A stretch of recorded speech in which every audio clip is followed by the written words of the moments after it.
Boa tarde, vamos à nossa palestra de saúde. Agradecendo a Deus e a Jesus pela oportunidade de estarmos aqui mais uma vez reunidos, junto com os nossos companheiros espirituais. Pai nosso que estais no céu, santificado seja o vosso nome. Venha a nós o vosso reino, seja feita a vossa vontade, assim na terra como no céu. O pão nosso de cada dia nos dai hoje.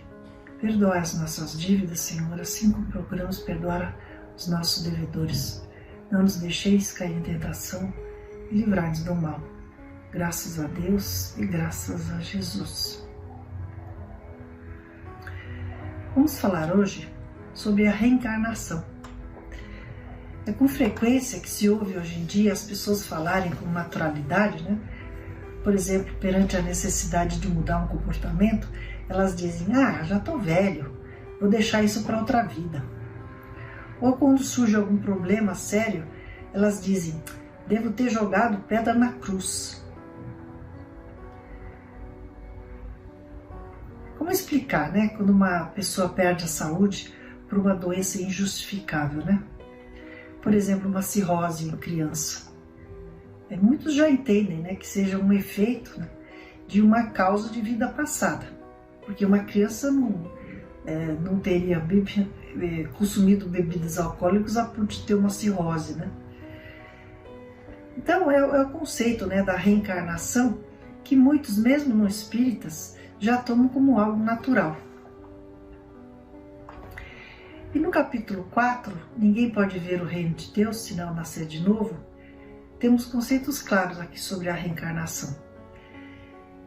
E aqui diz, a reencarnação é a volta da alma ou espírito à vida corpórea, mas num outro corpo, novamente constituído, e que nada tem a ver com o antigo.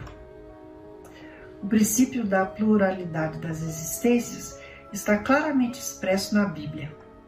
A ideia de morrer uma vez e reviver implica a de morrer e reviver muitas vezes. Entre muitas outras, uma passagem de Jó, um personagem bíblico, deixa isso bem explícito quando ele diz, quando o homem está morto, vive sempre. Findando-se os dias de minha existência terrestre, esperarei, porque a ela voltarei novamente. Jó, nesse trecho, ele parece colocar-se, após a morte, no intervalo que separa uma existência de outra, e dizer que ali ele vai ficar esperando o seu retorno. Então não há dúvidas, e existem muitas outras citações desse tipo.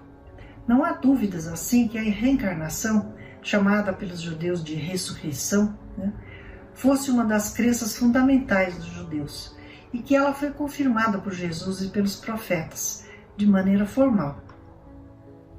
Então, negar a reencarnação é renegar as palavras do Cristo.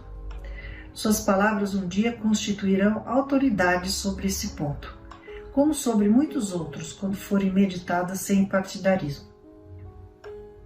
Ou seja, vai chegar o dia em que a reencarnação será tomada como algo natural, faz parte das leis da natureza, E o Cristo nos ensinou, É que na época ele usava muitos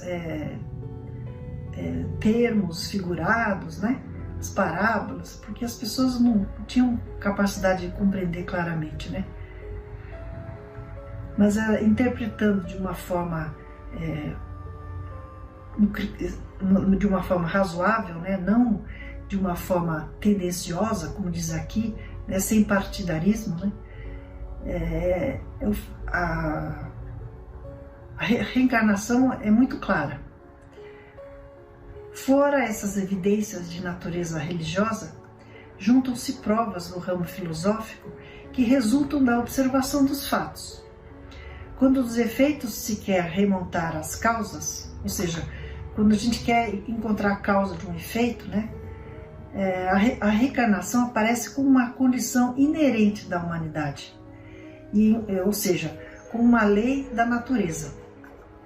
Somente ela pode dizer ao homem de onde ele vem, para onde ele vai, por que ele se encontra na Terra e justificar todas as anomalias e todas as injustiças aparentes da vida.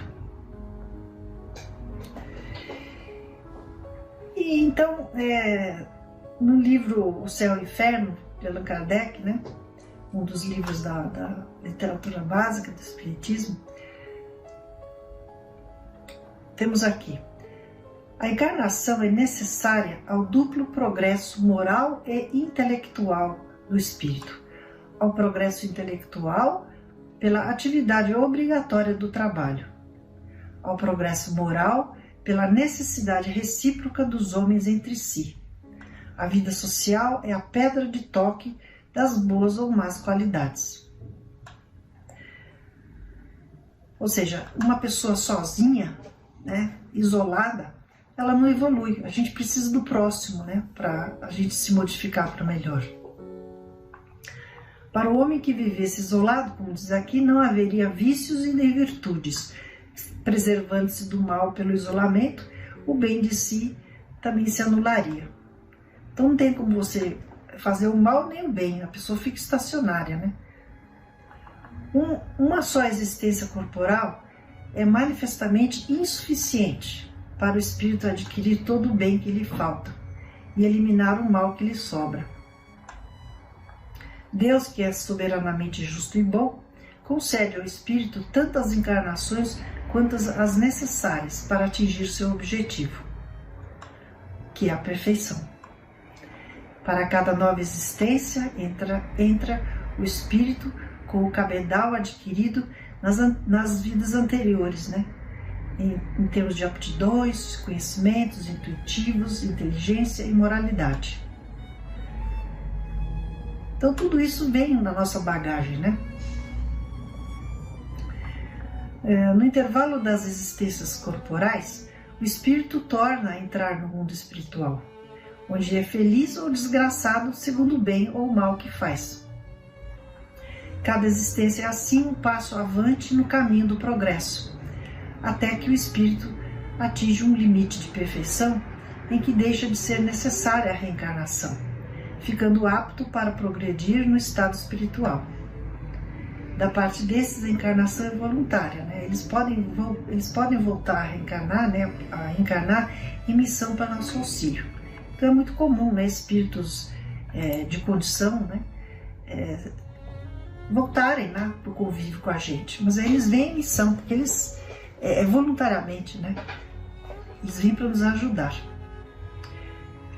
Que é o que vem acontecendo nos últimos anos, né? Que um grande número de espíritos de condição, espíritos superiores, né, vem reencarnando, né, para auxiliar nesses tempos de transição para o mundo de regeneração. Então, a reencarnação é um dos pilares da doutrina espírita, que a diferencia de outras religiões que não a admitem ou a ignoram. E para exemplificar esse conceito, vamos ver um trecho da obra Brasil, Coração do Mundo, Pátria do Evangelho, do escritor Humberto de Campos, que em espírito nos relata, né, a sequência conduzida por Jesus de reencarnações de personalidades de destaque na história do Brasil. Quando eu me referi a capítulo 4, gente, no começo, eu estava falando do capítulo 4 do Evangelho segundo o Espiritismo, viu, gente? Que eu acabei não falando do Evangelho, né? Então vamos ler aqui esse trecho do livro Brasil, Coração do Mundo, Pátria do Evangelho, de Humberto de Campos, no item Coração do Mundo. E ele então relata numa visita que Jesus fez, né, ao mundo, lá por volta do século XIV, no ano 1300 e pouco, né? Então, Humberto de Campos nos diz: o mundo político e social do Ocidente encontra-se exausto. As sombras da Idade Medieval confundiram as lições do Evangelho, ensanguentando todas as bandeiras do mundo cristão com as guerras santas onde nunca se matou tantos. Foi após essa época, no último quartel do século XIV, que Jesus desejou realizar uma de suas visitas periódicas à Terra, a fim de observar os progressos de sua doutrina e de seus exemplos no coração dos homens. Mas Jesus, trazendo nos olhos misericordiosos a visão dos seus impérios resplandecentes, encontra o planeta terreno em lamentável decadência moral, na escuridão do orgulho, do egoísmo e ingratidão. De Francisco de Assis, um de seus últimos enviados, só haviam ficado as tradições de carinho e bondade. Os pecados do mundo haviam descido outra vez das selvas misteriosas das iniquidades humanas, roubando às criaturas a paz e aniquilando suas vidas. Relil disse a voz suave e meiga do mestre a um dos seus mensageiros, encarregado dos problemas sociológicos da terra: meu coração se enche de profunda amargura, vendo a incompreensão dos homens no que se refere às lições do meu evangelho. Por toda parte é a luta fratricida, destruindo todas as esperanças. Recomendei-lhes que se amassem como irmãos, e vejo-os aniquilando-se uns aos outros como caíns desvairados. E como se a sua vista devassasse todos os mistérios do porvir, Jesus continuou: infelizmente, não vejo senão o caminho do sofrimento para modificar tão desolada situação. Aos feudos de agora seguir-se-ão as coroas poderosas, e depois dessa concentração de autoridade e de poder, serão os embates da ambição e a carnificina da inveja e da crueldade pelo predomínio do mais forte. É o que Jesus previu que ia acontecer. E a gente sabe que aconteceu mesmo, né? Os países europeus, né, se digladiando, cada um com seu rei, todos querendo uns conquistar os outros, né? Foi quando Relil, para renovar a impressão ambiente, dirigiu-se a Jesus com brandura e humildade. Senhor, se esses povos infelizes, que procuram na grandeza material uma felicidade impossível, marcham irremediavelmente para os grandes infortúnios coletivos, visitemos os continentes ignorados, onde espíritos jovens e simples aguardam a semente de uma vida nova. Nessas terras, para além dos grandes oceanos, poderíeis instalar o pensamento cristão dentro das doutrinas do amor e da liberdade. E a caravana fulgurante, deixando um rastro de luz na imensidade dos espaços, encaminhou-se ao nosso continente. Nosso continente americano, né? O Senhor abençoou aquelas matas virgens e misteriosas. Enquanto as aves lhe homenageavam a inefável presença com seus cantares harmoniosos, as flores se inclinavam nas árvores imensas. Quando o perfume do mar casava-se ao oxigênio agreste da selva bravia, impregnava todas as coisas de um elemento de força desconhecida. No solo eram os silvícolas humildes e simples, aguardando uma era nova, com seu largo potencial de energia e bondade. Cheio de esperanças, emociona-se o coração do mestre, contemplando a beleza do sublimado espetáculo, as maravilhas daquela terra nova que seria mais tarde o Brasil. Mãos erguidas para o alto, como se invocasse a bênção de seu Pai para todos os elementos daquele solo extraordinário e opulento, exclama então Jesus: para esta terra maravilhosa e bendita será transplantada a árvore do meu evangelho de piedade e de amor. No seu solo dadivoso e fertilíssimo, todos os povos da terra aprenderão a lei da fraternidade universal. Tu, Relil, que é o mensageiro dele, né? Te corporificarás na terra, ou seja, encarnarás na terra, no seio do povo mais pobre e mais trabalhador do Ocidente, que eram os portugueses, né? Instituirás um roteiro de coragem para que sejam transpostas as imensidades desses oceanos perigosos e solitários, que separam o velho do novo mundo. Instalaremos aqui uma tenda de trabalho para a nação mais humilde da Europa, glorificando os seus esforços na oficina de Deus. Ou seja, ele instalaria os portugueses aqui, que foi exatamente o que aconteceu, né? Aproveitaremos um elemento simples de bondade, continuou Jesus, né? O coração fraternal dos habitantes destas terras novas, que eram os indígenas, né? E mais tarde ordenarei a reencarnação de muitos espíritos já purificados no sentimento da humildade e da mansidão, entre as raças oprimidas e sofredoras da África, para formarmos o pedestal de solidariedade do povo fraterno que aqui florescerá no futuro, né?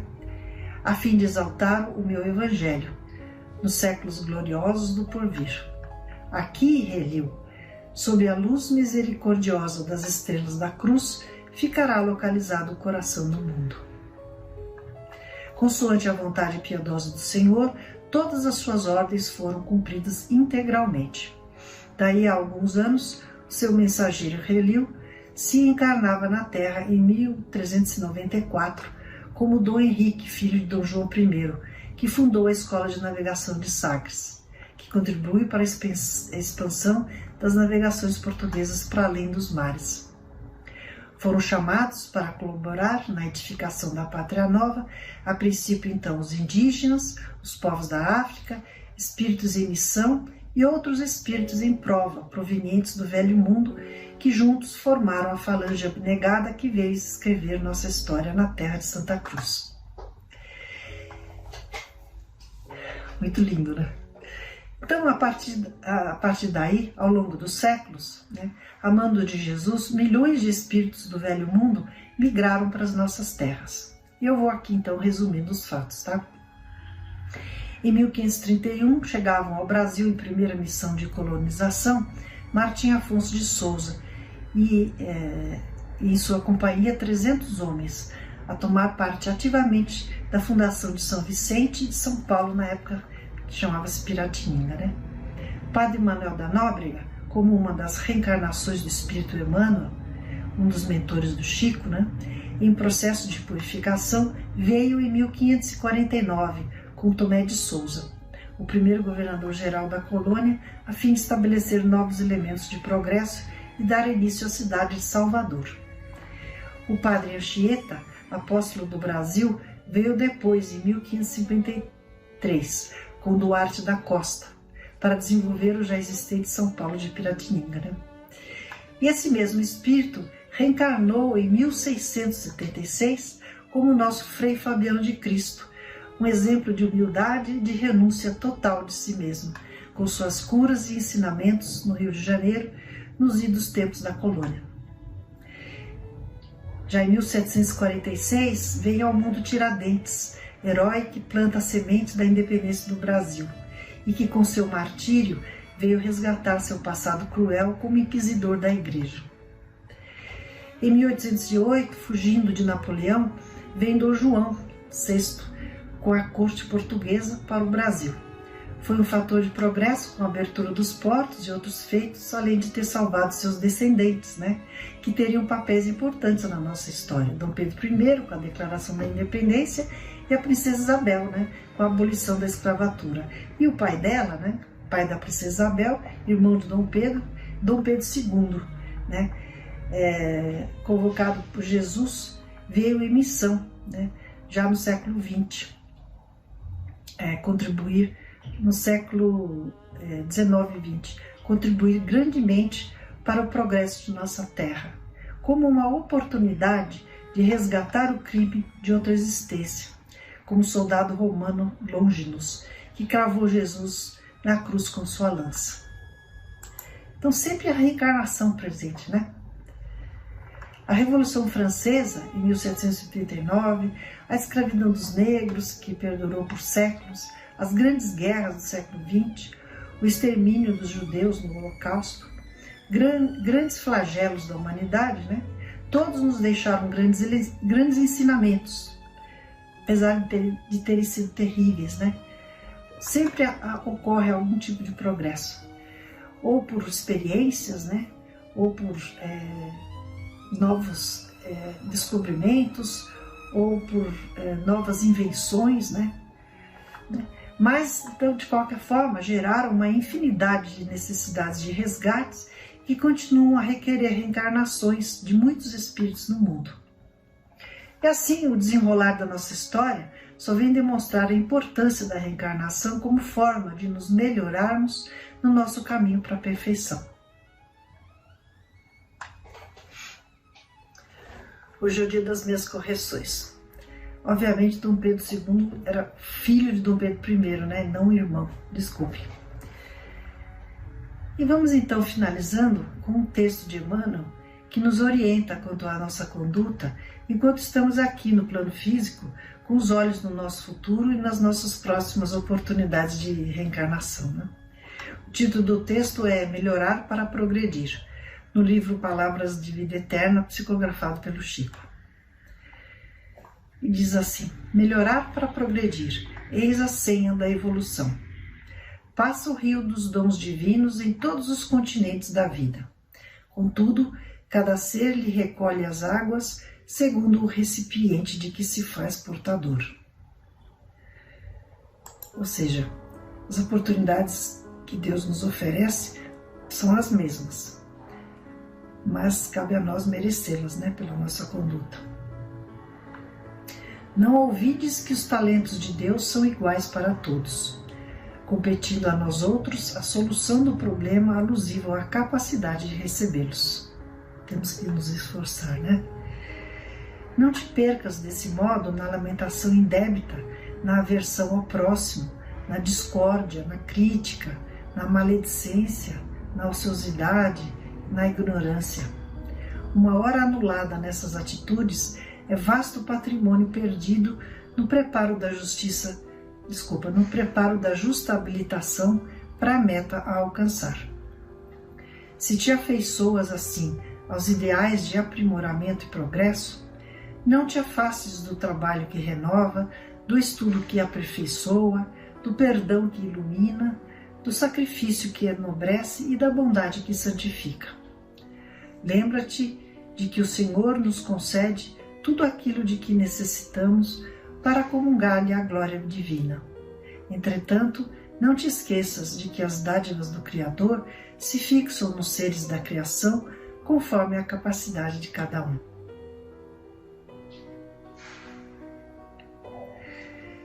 Então, na certeza de que será com o amor substanciado na prática da caridade e com a boa vontade para a nossa reforma íntima, né, que conseguiremos nosso aperfeiçoamento. E agradecemos a Deus pela misericórdia da oportunidade da reencarnação em nossas existências. Pai nosso que estais no céu, santificado seja o vosso nome. Venha a nós o vosso reino, seja feita a vossa vontade, assim na terra como no céu. O pão nosso de cada dia nos dai hoje, perdoai as nossas dívidas, Senhor, assim como procuramos perdoar os nossos devedores. Não nos deixeis cair em tentação e livrai-nos do mal. Graças a Deus e graças a Jesus. Obrigada. Até semana que vem.